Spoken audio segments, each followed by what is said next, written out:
Hello and welcome everybody, it's Matt from Pure MTG here. So, I have a box of goodies here. I'm freshly back from Gen Con. This is like a few days after we got back. The moment I got back, I actually ordered this box of goodies here, you'll see underneath. This is a new game that I found at Gen Con. This is called Legion Realms at War. This is a game that is basically Commander only, to my knowledge. This was launched back in 2021 of September by a studio named Future Lore Studios. Taylor is the CEO of the company, Taylor House, CEO and creator of it. I'm not 100% sure if there's other developers for the game. He might just be the only one. He's just, creator of Legions, Realms at War. So what I want to do, I have not played the game at all. I'm not necessarily saying this game is going to be amazing, but what I can tell you is that the art on it at the Gen Con, the art display, the way that he described it, they seem to be conscious of collectors as well as players. With Commander being as popular as it is, it makes sense to make a card game strictly based on Commander. And then full disclosure, I did purchase the majority of the stuff in here, but they did add in some other extras in here. So they're not paying for this as a review or anything. But basically what I want to do, this is going to be released before I play, but after I open the boxes, basically. I basically have starter decks. There's 4 different starter decks. I think each starter deck comes with two player battle decks. So it's designed for $20 to be able to play Legion Realms at War. This is basically a starter deck as you would understand it if you're coming from Magic or basically any other TCG game.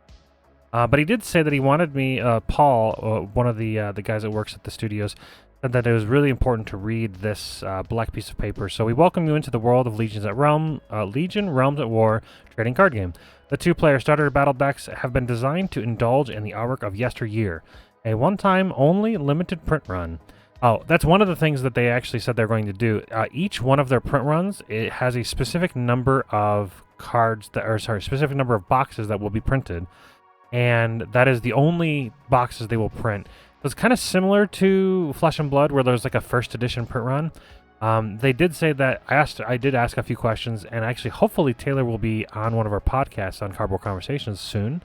But I wanted to get the game in hand, play a few games, and actually get the game, like I said, get the game in hand and actually get a good opinion on it before I got him on the podcast. But he did say he was willing to, so that'd be really awesome. But he mentioned that there was 1,800 boxes for one of the sets. Don't quote me on any of the numbers. I think they're probably on the website. Legion Realm Wars at Legion's Realm. Oh my goodness! I'll just put a link down in the description. But they have a specific number of print runs, and I asked specifically how they were going to handle reprints, because as the game grows, you obviously need an induction of cards in order to keep up with the player demand. And he said that basically the way they're going to do is they're going to insert necessary reprints into future sets as part of an extra slot.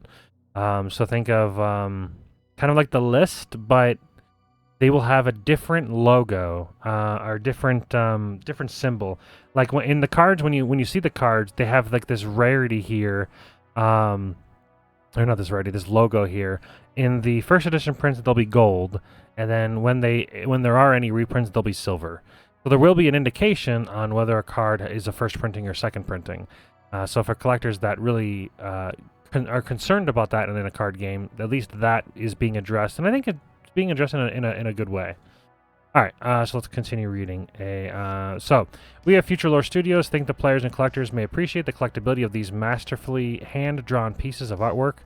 Modern digital full art cards will be featured in all future booster, supplementary, and expansion sets, including our first edition booster set, Ravaged Lands, beautifully produced by artists around the world. Thank you for your interest and support of Legion Realms at War, the trading card game. Sincerely, Taylor Howe, CEO of Future Lore Studios and creator of Legion Realms at War, the trading card game. This is a Canadian company. This was kickstarted, and it was successful. which is great. Like I said, it's about 2 years old. I had never heard of it, but there are so many different card games that exist in the world, and there's two big stickers here. There's so many, card games. Honestly, just being at Gen Con, I saw a couple of them that I had either never heard of or never got to play. And there's a new one that came out called Solar Guard, I think. I'll do another video on. Pretty interesting. I think it's much smaller than this. This seems to have a decent bit of following. Basically, what I wanted to do is do like a first impressions of opening the starter kits, 4 of them. And then I also have one of the things that they did include for free was this cool playmat. Very, very good art. Well, honestly, the thing that made me stop and actually look at the booth, obviously just because it was a card game, I probably would have looked at it anyways, but just was the art. They had like this, I wish I would have taken a picture of it. Maybe I'll try to get one from Taylor if I can. But they basically had like a sheet of uncut cards in a frame, and it had like full art without textless full art cards. I don't know if they're available to be pulled, but it just basically was showcasing the art, and like this is like the kind of art that you can kind of expect from it. And as I open the starter deck, I will kind of explain what I know of the game. From what I understand, it is basically just a commander style game where you have a commander of your faction. They call them warlords. You have a warlord, and the warlord is designed to actually it shows here. So warlords are basically your commander. I don't know if they dictate what you can play in your deck. Probably. Maybe we'll find out in the starter deck. But the warlord, it dictates at least what the ability that they have on them. They're kind of similar to commanders if you're coming from Magic, where they'll have like an effect or ability on them. And then you also have a veil. The veil is kind of like a global enchantment that ticks down over the course of the game, and then when you pierce the veil, it unlocks your abilities on your warlord. You've got warriors, and there are specifically 5 warrior slots that you can place your warriors in. Your warriors are basically your creatures of the deck. They do block your warlord. Your warlord is your life points. They have a specific damage counter max, DCM. So they have a specific life pool, which is called DCM, damage counter max. Starts from 0 and it counts up. When you reach your whatever your DCM is, normally it's like anywhere between 70 and 85. They do vary, I think. Then you'll die. Of course, you'll lose the game. And some cards, they have Bloodborne, where like basically the resource system is basically you can play one warrior a turn, which I think is called conscripting a warrior. But you can't, unless another card states that you can do more than one. So there actually is no resource cost like mana. There's no mana, if you'll notice. There's no mana. No mana slots, at least. The way that they handle it is your life pool from your warlord dictates like what you'll be able to cast, because there are things called Bloodborne. So the actual girthy spells that are like awesome and spell change or game changing, those will have a blood cost, and I don't know if any warriors will have a blood cost or Bloodborne. And then there also is I don't know actually know what synergy is in Guardian. A Guardian, I think, is another form of resource where they basically are your like your general. It's like a general and a lieutenant. Well, I guess it'd be warlord and then a lieutenant. And the Guardian, I think, is what has like this alchemy points, and the alchemy points allow you to use those. Same thing as like DCM, where you count up and it allows you to cast spells. There's no decking, so you can't deck out. You basically just will either run out of resources and then eventually die from the other player, or you'll just die from like normal combat. So we'll open the boxes here, and that's about all I know as far as what the game is like. I've watched a couple games. I've watched how to play. I know some general. I know generally how the game is played.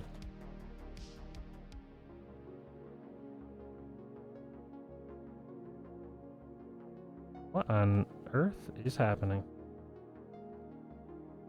Ah, that's why. Like, well, I opened it, but then there's this thing. But it was like so flush with it. Okay. We've got an insert. Toss that to the side. Here's the first warlord. So you've got. Let me get in here. Do a little bit of zoom action. The mat is really good, by the way. Very large, larger than most mats. I think this is because there's certain spots. Oh, I didn't even go through the other slots. So there's Unified, which are basically your active spells, kind of like global enchantments or something that stays in the battlefield and in globally. A lot of things I'm going to reference Magic because that's the game I know most. So unfortunately, sorry, until I learn the game more, that's the best way for me to describe cards to players that are maybe coming new to the game. And then Fortified, these are like your trap cards. This is not necessarily something that is Magic. This is probably more Yu-Gi-Oh, I guess. So a few different like ideas from different games. Fortified basically are they're like spells that are activated at a stipulation on another opponent on an opponent's turn. All right. So yeah. So in this one here, you have 2 booster packs. I like this. This is pretty standard. Where you have your starter deck that comes with a booster pack. I like that a lot because it gives you a little bit of that that feeling of being able to open product, as well as getting the thing you are required to. Oh, here we go. You can just, if you need this is the cards that, if you actually know what any of these cards are. First edition, insane Canadian product. Future Lore Studios, 2021. Yeah. So there's that. If you can pause it and look at that. And then we've got here a learn how to play. So basically, what I think I basically just explained the majority of this. Here we go. The card types. This will be a good indication on what to look for when I'm like flipping through the cards. You got your top right card type here. You've got your card artwork, which that's pretty standard. Specified game information. That is your. It's going to either be your attack or ATK, which is like the attack of a warlord. I'm sorry, a warrior. The DCM is the damage counter max. That's your life points that counts from 0 to the DCM, which is 70 here. You've got your card text, which has all the everything that you're going to explain, like what the card does, all the abilities and whatnot. You've got your flavor text and lore, bottom right. Your set code number, artist, and legal information. You've got your card rarity in the stars over there. 1 star is common. And then it goes all the way up to Elysian, I think is the rarity. Maybe it'll show here. Apparently there's something called holy counters. I like that. Why do I like it? I don't know. It's cool. I think rarity would actually be important to show here, but doesn't look like it. Actually, here you go. Here's a QR code. If you want to scan the QR code, it gives you the how to play and whatnot. So actually, a pretty good amount of information here.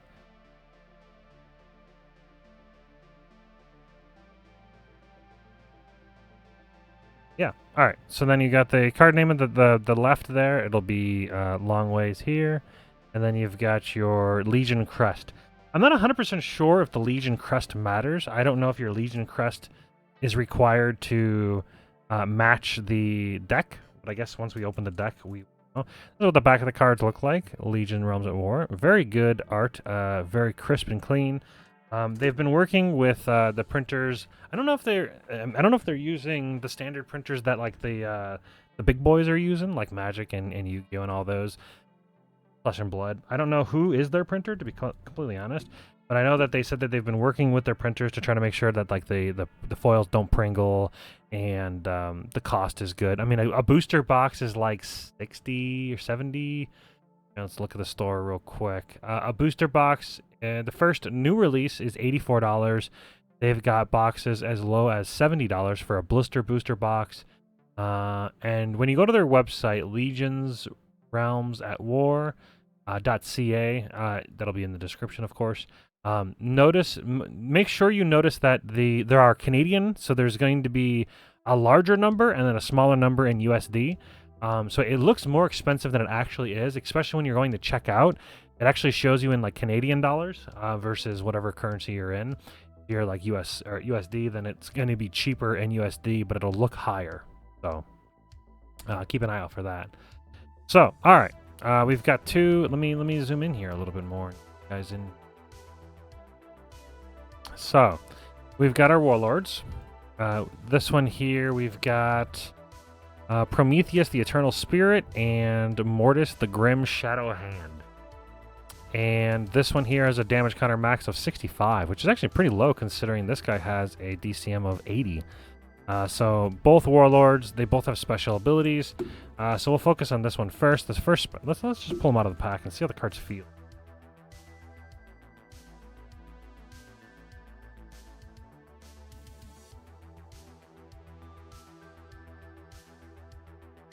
I really could figure it out. There's like a little, like, you know, the little golden tabs? There we go. See here, let's do the Pringle test. Well, I can definitely tell you that the foil right off the bat, in the frame, there's definitely a little bit of Pringleness to it. So it's not, I mean, you know, I think that, are there more foils? Oh, they are all the same faction, it would appear. Yeah, I think they're factions, yeah. Alright, so let's see what this man does, and then we will... Alright, so this one's Prometheus, the Eternal Spirit. Special ability, Gift My Strength. Cooldown 4 turns, Bloodborne 10. So when you use something that has Bloodborne, you take away, or you tick up your damage counter max to that, whatever the number is after Bloodborne. And then, of course, you take that much damage in order to do this. So, you target one Titan warrior you control. Bestow. Bestow +6 to targeted warrior. +6 to targeted warrior. Targeted warrior can make an additional attack this turn. That seems kind of insane. So, the interesting thing about the warriors in this... where's a warrior at? Where's a warrior at? What about here? What about here? Anybody? Okay, here we go. So you see how attack right here? That's their HP and their damage, basically. If you attack and you trade, say if it was like a 1 versus 1, then they die. They both die. Very simple. Their attack is the same as their HP. So if their attack reaches 0, they lose. They die. So getting +6 seems very strong. Now, it did say specifically a Titan Warrior. I don't know, is there any Titan Warriors? How do you know if it's a Titan Warrior? Is this a Titan Warrior?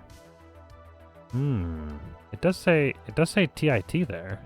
So maybe that's it also could, I mean, you know, also tit, but equal strength. So Titan. So it's all TIT. So I'm not exactly sure what TIT stands for. Okay, so +6, very strong.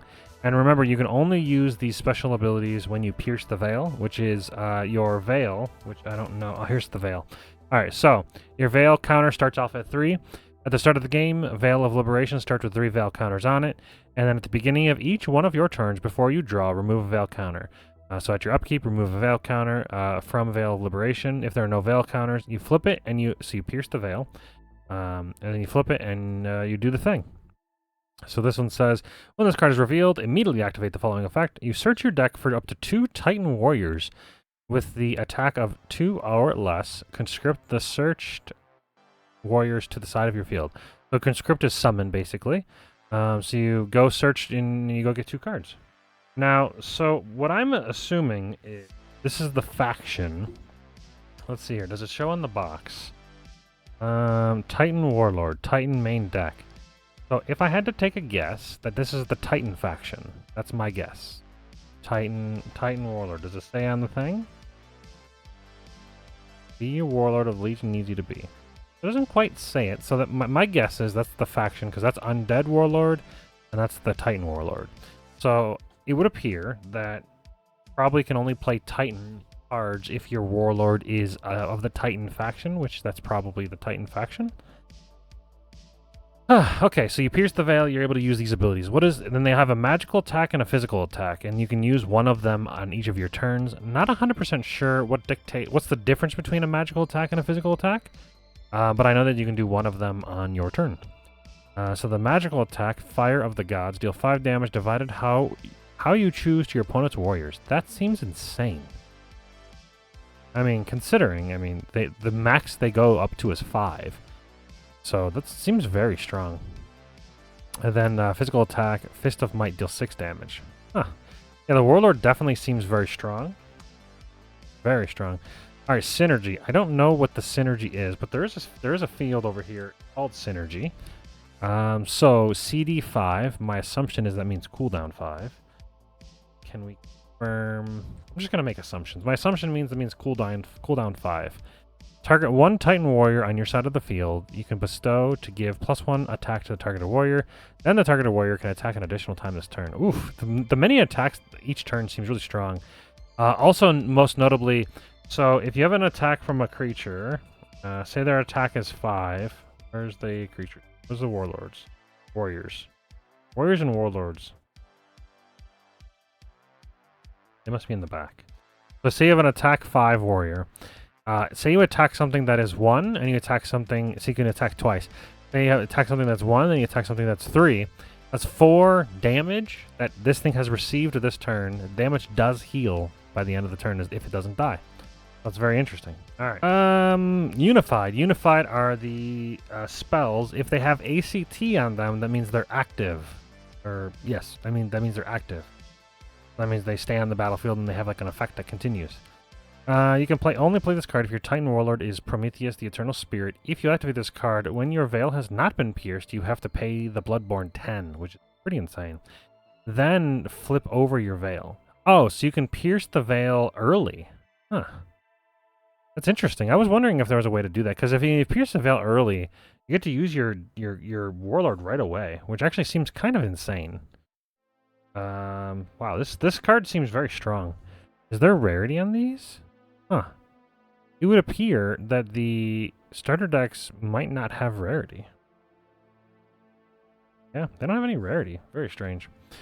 Alright, if your veil has already been pierced, search your deck for up to 2 Titan Warriors with the attack of 2 or less conscript and conscript the search warriors to your side of the field.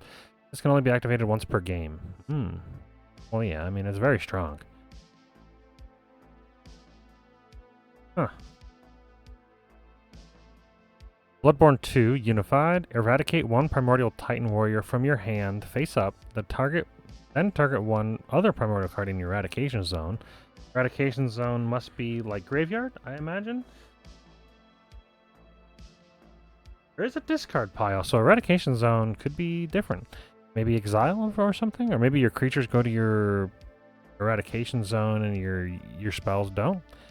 If this card is eradicated, you can target 1 Primordial Titan Warrior with 4 or more attack in your Eradication Zone. Revive the targeted warrior to your side. This seems very strong. Got 3 of those. Alright. When this card is first activated, so this is one that stays on the battlefield for a while. You draw a card, then eradicate 1 card from your hand. I don't know exactly what eradicate means. Maybe exile? Once per turn, you can pay the Bloodborne cost of 8 to target 1 Primordial Titan you control to bestow a +1 attack to target warrior for each card in all players' Eradication Zone. If this card is eradicated, you can bestow it to +1 to all your Primordial Titans on your side of the field. Holy crap, this deck seems nuts. You know, most of the time the starter decks they're not that strong, but this deck seems wild. When this card is first activated, draw 2 cards, then eradicate 2 cards from your hand, face up. Once per turn, you can pay the Bloodborne cost, and he has 80 HP, 80 DCM. All right, that's you have a lot. I mean, obviously you're going to be playing your Bloodborne cost a lot, but even still, once per turn, you can pay a Bloodborne of 4 and target a Primordial Warrior Titan you control. The targeted warrior gains Perish. Eradicate the top 4 cards of target player's deck face up.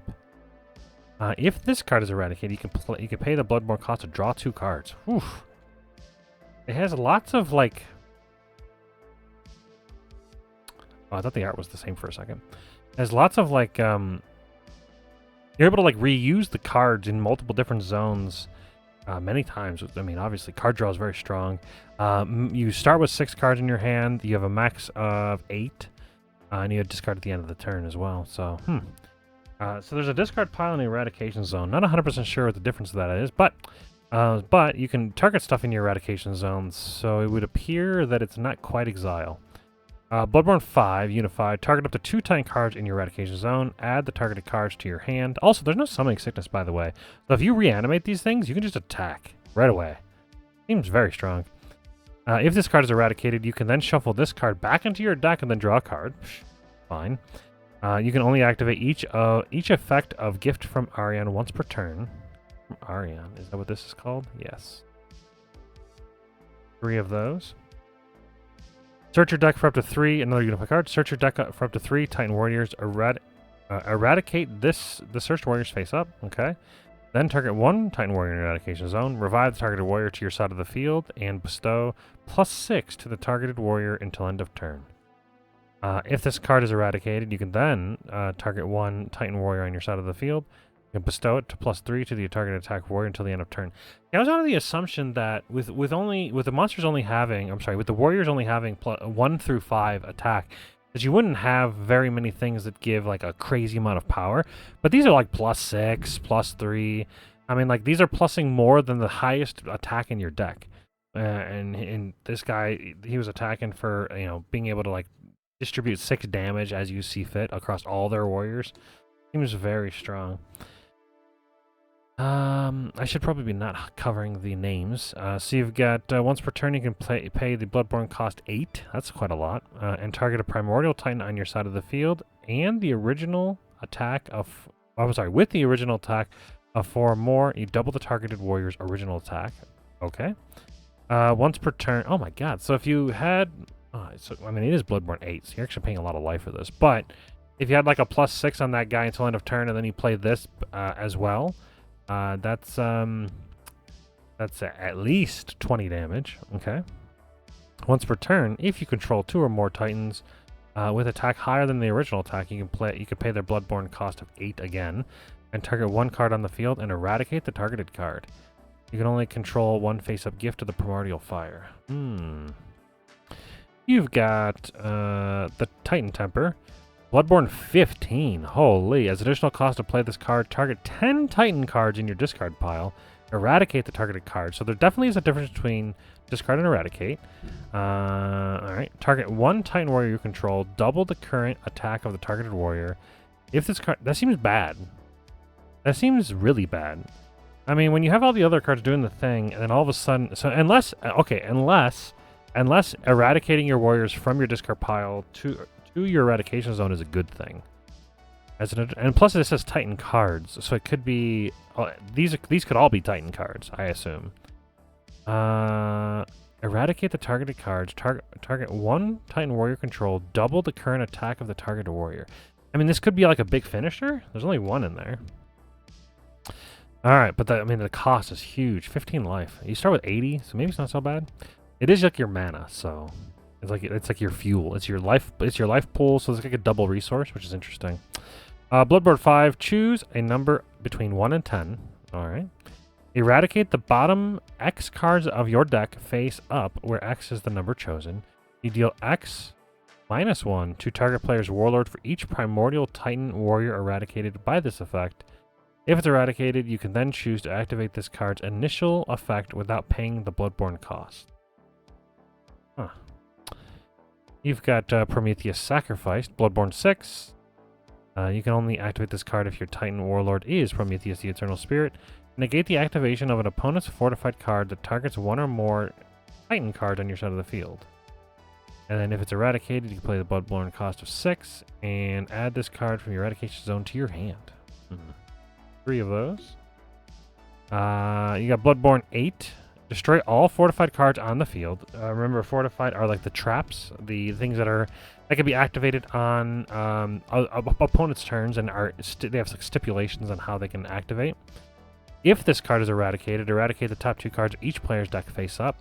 Then you can only activate the effect of Pandora's Box once per turn. I'm curious when you would ever do more than 1. So this is the fortified. Okay. As long as this card remains face up on the field, all Primordial Titan warriors you control cannot be destroyed by the effects of target player's unified cards. Okay, so I'm guessing this would be face down. Then when something... I guess what's the trigger? I guess you can just activate it? A little interesting. When does this trigger? As long as the card remains face up. When do you flip it face up? Something I'll have to learn. If this card is eradicated, you can then target 1 Titan you control and pay the Bloodborne cost. Why not just give it +20? Why not? Oh, he can't attack. Gains blockade. It's just a big, girthy blocker. Remember that they can only attack your warlord if you have no warriors. So a warlord, a blocker, the 20, well, plus 20 attack blocker is quite a lot of hit points. This probably allows you to pay more of the Bloodborne costs with, because they have high Bloodborne costs. So your warlord's cost might be low, or your DCM might be low, but if you have like the bigger of the blockers, you're still safe. I'm assuming there's kill spells, but I don't know. Once per turn, you can pay the Bloodborne cost of 4 and target up to 2 Primordial Titan warriors on your side of the field. Eradicate the targeted warriors. Why on earth would you want to eradicate your own warriors? At the end of the turn, you can conscript the targeted Titan warriors back to your side of the field. Why would you want to do that?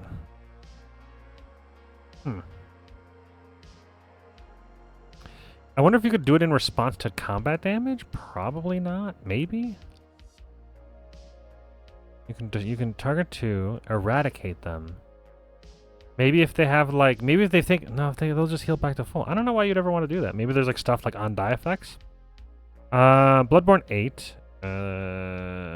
Target up to 4 Primordial Titan Warrior cards in your eradication zone. Revive the targeted Titan Warriors on your side of the field. Jeez, just revive 4 dudes. If this card is eradicated, you can then target 1 Primordial Unified card in your eradication zone, add it to your hand. You can only activate it once per turn. 3 of those. Alright, so now we're in the Warriors. Attack of 1 Warrior. And also remember that like there is no cost for these. You can play 1 a turn. You can conscript 1 a turn. Unless otherwise stated. When this warrior is destroyed so has perish, when this warrior is destroyed or sent from the field to the discard pile, the controlling player may activate the perish effect. Deal 3 damage to target player's warlord. Sure.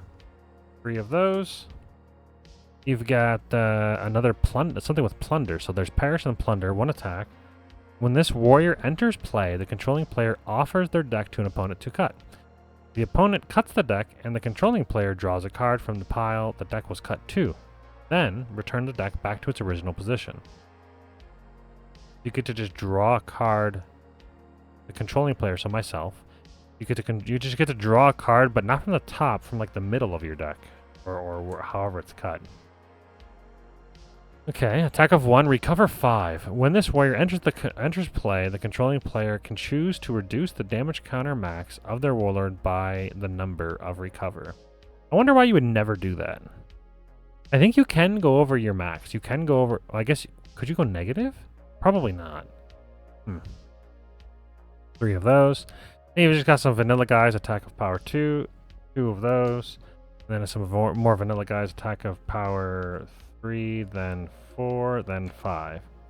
What are these? Okay, these are different. They must be, they're still maybe Titan cards, but they have a different symbol. Okay. As a cost to play this card, you cannot draw on your next reinforce phase. Negate the activation of 1 fortified card on the field and destroy it. Pretty good. Another unified. Target 1 fortified card on the field. Destroy the targeted card. Pretty good. Target 1 warrior in your discard pile. Revive the targeted warrior to your side of the field. Fair enough. You've got target 1 warrior on the field, then wait, hold on. Target 1 warrior on the field, then target 1 warrior in your discard pile. Increase the attack of the targeted warrior on the field by the attack of the one in your discard pile. Till end of turn. Additional cost, you can discard a card. You negate the activation of 1 unified card on the field and then destroy it. Okay. There's your basic turn order. Countdown phase, reinforce phase. You've got your war phase and end phase. Prepare to play. There's the QR code if you want to scan the QR code. And then what we'll do, that did take longer than I anticipated. I don't want this video to be too long. I guess I'll open some packs and then got a good idea. We've got a good idea of what we're looking at here. But I guess I'll give you guys a look at what the pack structure looks like, because these will actually have rarities. So there looks to be a foil in there. So okay, so let's see here. There's definitely a foil. There's definitely a foil. Or they... Wait, what? Why is this card backwards? Oh, it's definitely a foil. Is it really that bad? Oh, yeah, it's pretty rough. I mean, it's not as bad as... Well, okay, here's the thing. So when you open up Magic cards, most of the time they're not warped like this when you open them. They're warped after a little bit of time after you open them. So I'm not 100% sure. This looks crazy. Like, this looks like special. This looks 4 stars. So it goes 1 star, 2 star, 3 star, 4 star, and then 5 star. And this is a 4 star. So I have to imagine these probably will maybe straighten out. Maybe, I don't know. Either way, I think that this is Ravaged Lands, which I believe is their first set. I think that their foiling got straighter as they printed in the future sets, but I guess don't necessarily. All right. So, anyways, so these have rarity. So you got 1 star, 2 stars, 4 stars, 1 star, 1 star, 1 star, 1 star. So you got some unified, and then I don't. So that's what I see. See, the gold symbol means that this is the first printing. They all will have the gold symbol. This is the first printing, and we don't really need to read what they do necessarily. You can just kind of see what they are. If you wanna read what they do, you can pause the screen. I'll read the 4 rarity because that's a pretty good one. Eradicate the top 10 cards of your deck face up. Target Titan. 2 targets on your side of the field, and bestow 10 to attack. Plus 10 to attack to each of the targeted warriors until end of turn. Wow, that seems very strong. Cooldown 6 or CD 6. I'm not exactly sure what CD means. So that seems good though. You've got Shambling Skeleton. He's just a standard warrior. You've got a fortified card, a standard attack warrior there, and then another unified. Then we'll open another one, and then what I'll do is I'll probably do maybe a review for each deck. Not a review, but like a thumb through for each deck. I don't want the video to be too long. I do want to like showcase the product, you know. And I'll also have a foil. No foil. I would imagine no foil. You actually know when you get a foil like right away. So.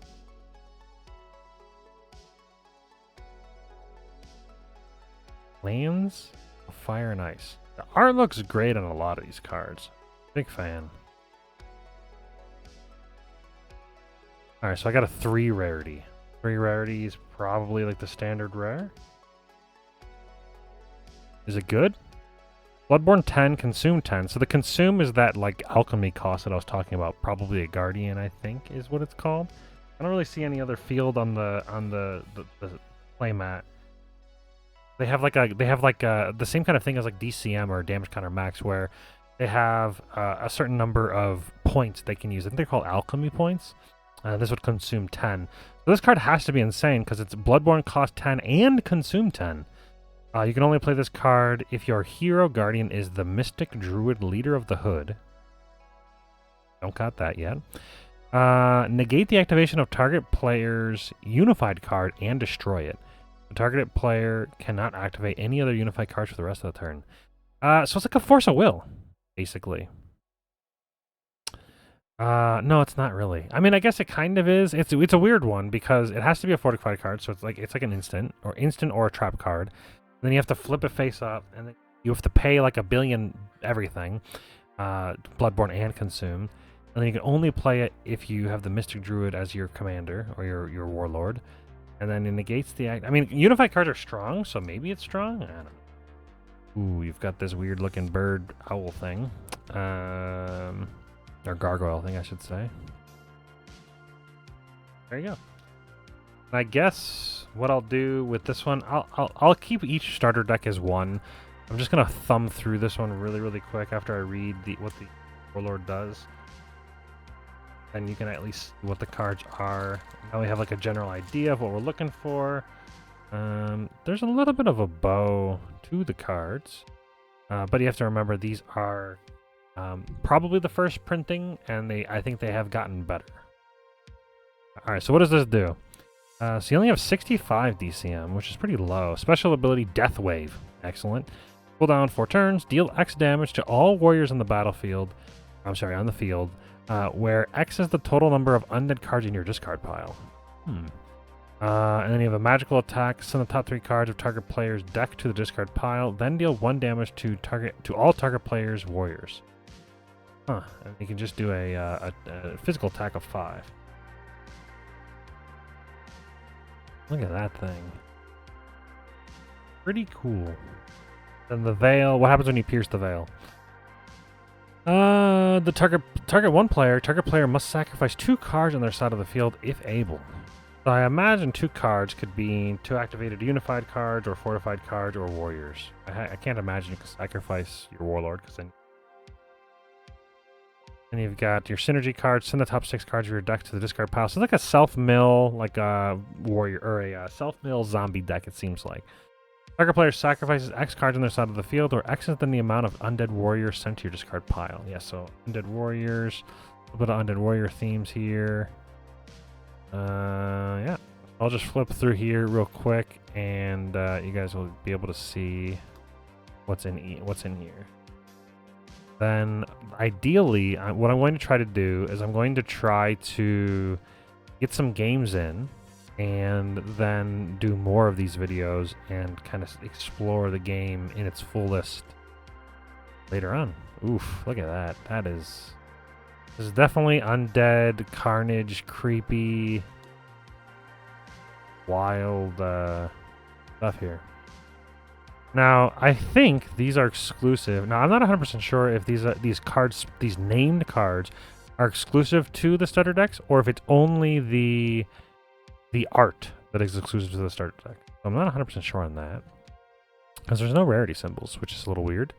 So I don't know if these cards can only be obtained from the starter decks. That would be a little strange. It would be a little different than what I'm accustomed to, because you can still make your own deck, obviously. You don't have to play with the precons. That would be a little strange.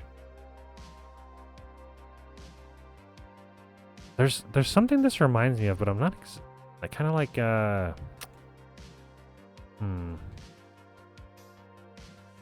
the full artedness of it is kind of Ashes Phoenix Reborn, but they still do have a border. But every card is full art. Well, yeah, I mean it's full art. Like, so even some of these with that, like the no text, the generic warriors. I wonder if when you're playing a game, or when I wonder if when you're building a deck, I wonder if you would actually play these, or if you would actually just play the things that have abilities. I have to imagine there's probably better cards. I wonder, are these all the same? These last cards might be the same. They look very. They might be like the generic cards included in each of the decks. It's like, okay, so do we have an attack 5 with abilities? Arm. I don't know what arm means.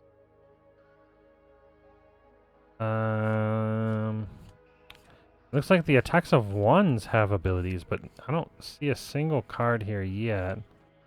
So far we have no cards that have a high attack that also have abilities. So I wonder if that's kind of like the trade-off. The things that have the smaller amounts of attacks have abilities, and the trade-off is that the stronger creatures have, you know, just more power but no abilities. Or maybe this, I don't know. I guess we'll find out more later when I explore the game in its fullest. At the moment, I have very low knowledge of the game, so I can't really explain anything, unfortunately. But I can tell you that I'm very excited to play the game. I'm going to sleeve these decks up. I'm going to play them with a friend, or maybe I'll even jump on their Discord and see if anybody's willing to chaperone me into the game and actually explain some things. Because a lot of the stuff transitions pretty well from different card games, and I feel like I have a decent idea of what the game is about. I'm excited to play. I hope you guys enjoyed. Make sure to leave a comment, and actually even go, are you interested in the game? We're going to be doing all kinds of different card games. Like I said, there's just being at Gen Con alone, I think I got 4 different TCGs to play. It was like Soul Forged, or was Solar Forged? Yeah, Soul Forge. Soul Forge Fusion. This is another card game that I got. Richard Garfield and Justin Gary. It's a hybrid deck game. A very interesting game. There was Grand Archive that I still need to play. I have so many games I need to play. But yeah, I'm going to end the video here. Hope you guys enjoyed the review. A little longer than I anticipated. I kind of wanted to do this quick. I'll probably make a video for each of the other decks and just go through them a lot quicker. There are 3 other decks that I have. 3 other starter decks that have different factions. Thanks for watching, everybody, and I hope you enjoyed. And keep an eye out for the channel for more Legions Realms at War. And of course, thanks to Taylor and Paul over at the Future Lore Studios that were able to send this out to me. And obviously, you know, I want to support them if the game's good. I want to give it a shot, and then also give them feedback if there's weird things that I find. With the many years of experience that I have playing TCGs, I would love to have another one to add to the arsenal. Magic right now is the king. But I've been slowly trying more and more games, and we'll see what happens. So yeah, thanks for watching, everybody, and see you next time.